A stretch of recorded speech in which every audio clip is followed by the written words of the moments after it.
Hello friends, welcome to our channel effective study. आज हम देखेंगे सिंप्लीफिकेशन में बॉड मास को समझेंगे, उसका यूज क्या है, बॉड मास है क्या चीज़। और आप लोग बॉड मास आपने शायद पहले पढ़ा होगा लेकिन आपने उसको अच्छे से समझा नहीं होगा। तो आज हम देखते हैं बॉड मास के बारे में। और जिन लोगों ने पहले कभी नहीं पढ़ा है बॉड मास के बारे में, वो यहाँ जरूर ध्यान से देखिए। हम जानते हैं बॉड मास का जो यूज है वो मोस्टली सिंप्लीफिकेशन में होता है। तो सिंप्लीफिकेशन में किस तरह की संख्याएं होती हैं? सिंप्लीफिकेशन में जनरली हम जानते हैं कि कोई भी एग्जाम्पल अगर हम लें, 5/2 प्लस 6 माइनस 3 इंटू 2, तो इस तरह की जब आपको वैल्यू दी जाती है और आपसे कहा सॉल्व करने के लिए कहा जाता है, सिंप्लीफाई करने के लिए, तो हम जनरली एक साइड से शुरू कर देते हैं, तो उसमें गलती हो जाती है। तो उसको सॉल्व करने के लिए हम यहाँ बॉड मास का इस्तेमाल करते हैं। इसका फुल फॉर्म एक्चुअल में होता है, हर वर्ड का एक फुल फॉर्म है। तो B4 यहाँ डिनोट करता है ब्रैकेट को, यानी कि कोष्टक हिंदी में कहें तो।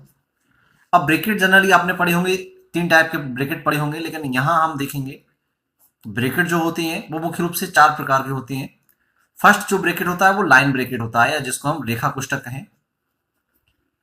और ये होता है कि नहीं, दो संख्याओं के ऊपर इस तरह से सीधी लाइन खींची होती है, जैसे कि अगर कहा जाए 1/2 माइनस 1/3 और उसके ऊपर इस तरह से लाइन खींच दी जाए, तो उसको हम कहते हैं लाइन ब्रैकेट। दूसरा होता है छोटा कोष्टक, स्मॉल ब्रैकेट। इसका साइन कुछ इस तरह का होता है। तीसरा होता है मझला कोष्टक, है ना, या इसको हम कहते हैं मिडिल ब्रैकेट। और चौथा जो होता है वो होता है लार्ज ब्रैकेट, यानी कि बड़ा कोष्टक। इसका साइन कुछ इस तरह का होता है। तो ये चार तरह के ब्रैकेट होते हैं। अगर आपको किसी भी इक्वेशन में इस तरह के ब्रैकेट दिए जाएं, या एक से ज्यादा इन दोनों में से इन चारों में से कोई दो या तीन या सभी ब्रैकेट दिए जाएं, तो आपको यहाँ ऊपर से नीचे की ओर इस क्रम में इसको सॉल्व करना है। इस चीज का आप विशेष ध्यान दीजिए। मान लीजिए आपको लाइन ब्रैकेट भी दिया है, स्मॉल ब्रैकेट भी दिया है, तो पहले आप लाइन ब्रैकेट सॉल्व करेंगे, उसके बाद आप स्मॉल ब्रैकेट सॉल्व करेंगे, उसके बाद मिडिल ब्रैकेट, है ना, और बिल्कुल लास्ट में जाके लार्ज ब्रैकेट सॉल्व करेंगे। तो ब्रैकेट का ये क्रम रहेगा। और फिर ब्रैकेट सॉल्व करने के बाद हम देखेंगे ओ। ओ मीन्स होता है ऑफ, यानी कि का। ये सवाल में इसी रूप में लिखा होता है, ऑफ लिखा होगा या का लिखा होगा।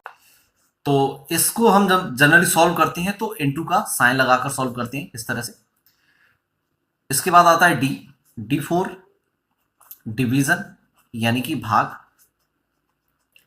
इसका साइन होता है ये। फिर इसको सॉल्व करेंगे, और डिवीजन के बाद सॉल्व करेंगे हम मल्टीप्लीकेशन। ठीक है ना, M4 मल्टीप्लीकेशन हो गया। यहां पर मल्टीप्लीकेशन यानी कि गुणा। इसका साइन होगा इस तरह से क्रॉस। A4 एडिशन, यानी कि प्लस होगा, जोड़ होगा। और S4 सब्सट्रैक्शन है ना, यानी कि लास्ट में जाके क्या होगा, घटाव होगा। तो आपको सॉल्व जब करना है तो इसी क्रम में आपको फॉलो करना है सभी को। पहले ब्रैकेट होगा सॉल्व, फिर उसके बाद ऑफ होगा, फिर डिवीजन, फिर मल्टीप्लिकेशन, लास्ट में एडिशन और सब्सट्रैक्शन सॉल्व होती हैं। तो बॉड मास को हम यहां से इस तरह से समझेंगे कि बॉड मास बी से लेकर एस की डायरेक्शन में इस क्रम में सॉल्व होता है। तो इसको हम एक एग्जाम्पल से समझ लेते हैं। जैसे कि एग्जाम्पल दिया गया है यहाँ पर हमारे पास, इसमें डिवीजन भी है, मल्टीप्लिकेशन भी है, का यानी कि ऑफ भी है, फिर डिवाइडेड है, फिर ऑफ है, का है, और ब्रैकेट भी है। इसमें ब्रैकेट एक ही है, लास्ट ब्रैकेट है, तो कोई दिक्कत नहीं है। अगर दो से ज्यादा ब्रैकेट होते तो उन दोनों में आप सीक्वेंस देखते, लेकिन एक ही ब्रैकेट है। तो बॉड मास के अकॉर्डिंग पहले क्या आता है, B4 ब्रैकेट। तो पहले ब्रैकेट सॉल्व होगा, यानी कि ब्रैकेट के अंदर जो सब कुछ दिया है हम पहले उसे सॉल्व करेंगे। अब ब्रैकेट में क्या क्या दिया गया है, ऑफ दिया है यानी कि का दिया है, और भाग दिया है यानी कि डिवीजन दिया है। तो बॉड मास के अकॉर्डिंग पहले क्या आता है, बी ब्रैकेट, फिर O4 ऑफ यानी कि का आएगा। तो पहले का सॉल्व होगा, और उसके बाद D4 डिवीजन आएगा लास्ट में, तीसरे नंबर पर। तो फिर हम उसके बाद डिवाइड सॉल्व करेंगे। तो पहले ब्रैकेट के अंदर क्या क्या है वो सॉल्व करेंगे, और उसमें का सॉल्व करेंगे। का को कैसे सॉल्व करेंगे मैंने आपको बताया था। का को हम सॉल्व करते हैं तो का को क्या मानते हैं, इंटू का साइन लगा देंगे, और इसको सॉल्व करेंगे तो 4 2 8 और 3 3 9। तो 3/2 मिलेगा इसको सॉल्व करने पर, केवल इतना सॉल्व करने पर। और इसको सॉल्व करेंगे तो क्या लिखेंगे 3/4 का को लिखेंगे इंटू 2/3। तो 3 से 3 गया, 2 से 4 गया, 2 टाइम्स, तो 1/2 बचेगा। इसके बाद आप डिवाइड का साइन लगा दीजिए। अब डिवाइड को हम कैसे सॉल्व करते हैं वो समझ लीजिए। यहां पर डिवाइड अगर फ्रैक्शन में है फिर आपको डिवाइड सॉल्व करना है, तो डिवाइड को आप मल्टीप्लाई का साइन कर दें और उसके बाद जो संख्या है उसको पलट कर लिख दें। ये है इसका सिंपल तरीका।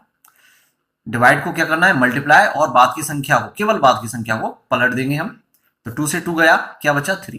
तो इस ब्रैकेट को जब हमने सॉल्व किया तो ब्रैकेट की वैल्यू कितनी आ गई 3। और इधर क्या है, अब उसे सॉल्व करेंगे ब्रैकेट के बाद। 48 डिवाइडेड बाई 12 इंटू ब्रैकेट की वैल्यू पूरी की कितनी आई थी 3, तो वो लिख दिया।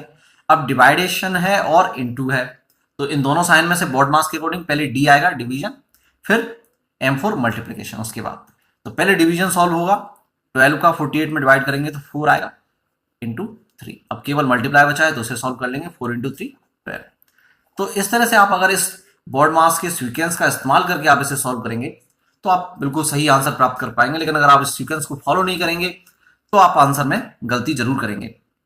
तो अगर आप चाहते हैं कि हम बॉड मास पे और सवाल सॉल्व करें तो आप हमें कमेंट बॉक्स में कमेंट कीजिए, वीडियो को लाइक कीजिए, शेयर कीजिए और दोस्तों के साथ वीडियो को शेयर जरूर करें और हमारे चैनल को सब्सक्राइब करें।